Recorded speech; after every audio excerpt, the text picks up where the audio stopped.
Muzokara shunday narsaki, muzokarada har bir inson ikki taraflama kelishuvga amal qiladi. Qattiqroq gapiring. Agar muzokarada ikki taraflama kelishuvga amal qilinmasa, siz o'sha muzokarani to'xtatishingiz mumkin. Muzokaraga tayyorgarlikda nima bo'ladi? Avval maqsadni aniq qilib olamiz. Nima haqida kelishamiz? Nima haqida gaplashamiz?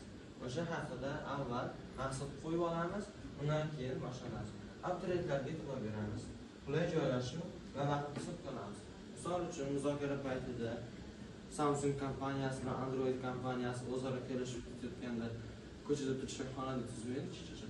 Alohida bir joyga olib borib, vaqtni hisobga olib ikkalasini ham qo'yadi. Strategiyani to'g'ri. Siz strategiyangiz yaxshi bo'lsa, inson o'ziga yaxshi tortsangiz, yaxshi gapirsangiz, sizlar qarangizga chiqish ancha osonroq bo'ladi. Image haqida ustozimiz tushuntirib berganlar, image ko'ylak, kostyum boshqa narsani kiyib, imajni qolamiz. Keyingisi muzokaraga yondashuvlar 3 xil bo'ladi. Yumshoq, qattiq va prinsipal.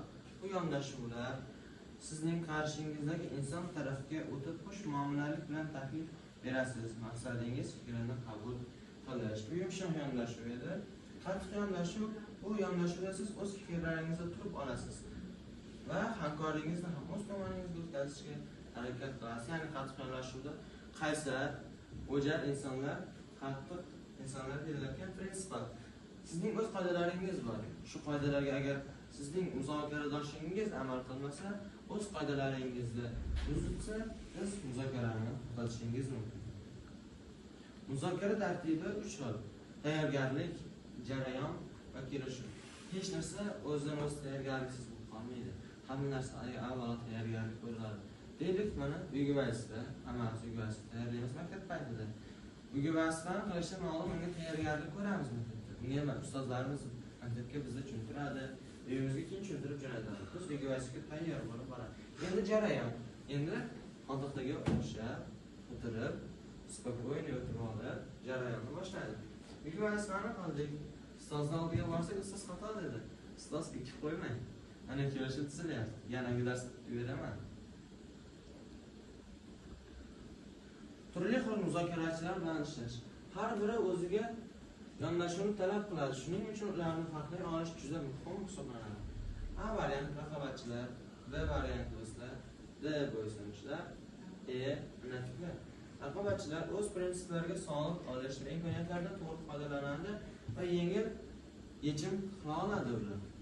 A variant do'stlar, bu muzokarachilar bilan ishlaganingizda ular ikki tomonlama foyda qilayotganini isbotlab berishi mumkin. Bu uchun siz ularga ishonchli do'st bo'la olishingizni isbotlab berishingiz zarur. E variant analitiklar kamroq gapirishga harakat qiladi. Muhim ma'lumotlarni berib qo'yishdan saqlanish juda muhimdir. Demak, analitiklarga muhim ma'lumotni berib qo'ymaslik shart. Muzokaraning turlari: eshaklar, qo'ylar, mayo'g'lilar, turkilar, eshaklar. Eshak deganda o'zi oldimizga qaysar, yomon urmasa yurmaydigan, tursa turmaydigan hayvon keladi. Nima uchun eshak deyilgan? Ular o'ta qaysar, mijg'ov deyilgan eshak deyiladi. Shu sifatlar bilan eshak bo'lib turadi. Bu degani ular o ikki taraflama foydani o'ylamaydi, bir taraflama, o'zining tarafini o'ylaydi. Qo'ylar, misol uchun siz boryapsizda mebel sotib olyapsiz, uyingizga kreslo. Haligi sotuvchi aytayapti, bu mebelimiz qimmat 400 million deyapti. Keyin siz mana shundoq bir joyda pulni sanab berasiz. Bu qo'ylarga arzonlashtirishga harakat qilmaydi, o'rinni ham ko'rmaydi bu qo'ylar. Boy o'g'illar, bilganlar bo'lsa, boy o'g'ilning ko'zi ketchasi bilan katta bo'lib ochiq turadi, keyin boshi 180 gradusgacha aylanadi. Shuning uchun boy o'g'illar ikki taraflama kelishuvni o'ylanadi va bosh orqaga, oldinga bemalol o'g'ir olgani uchun boy o'g'li ikki taraflama kelishuvlarni hisoblaydigan hayvon deb o'yladi.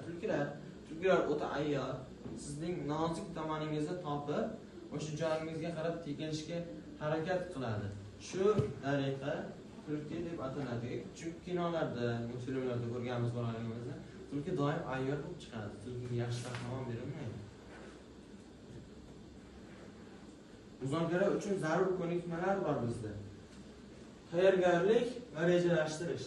Boya aytib o'tdim, tayyorgarlikni ko'ramiz va tayyorgarlikni nimaga ko'ramiz? Nimani rejalashtiramiz? Diqqat va tinglash. Diqqatingizni qarating o'sha insonga. Siz kim bilan muzokara o'tkazyapsiz? Kim bilan muzokara qilmayapsiz? Farqi yo'q. Siz o'tirgan inson bilan muzokara qilyapsizmi? O'shanga diqqatingizni qaratasiz va uni tinglaysiz. Ta'sirli muloqot qilasiz. Bir-biringizga qarab, mujo'u gaplarni aytib bo'lar bo'lmas, og'izdan chiqib ketadigan bemaza gaplar aytilmaydi. Shuning uchun ham biz ta'sirli muloqot insonni yuragiga yetkazib berish kerak. Yuragiga yetkazish uchun yurakdan gapira olishimiz kerak. Tez yechim bera olish. Misol uchun aytishimiz kerak, sen avval tayyorgarlik ko'rgansiz, unga shunaqa narsani aytyapti. Ming ko'p gaz qo'yib berasiz, bizga mana shuncha mablag'ni oshirib beramiz, deyapti. Siz o'shanda sirrazi unga yechimni aytib bera olamiz. Va shu bilan bizda muzokara ko'nikmalari ham paydo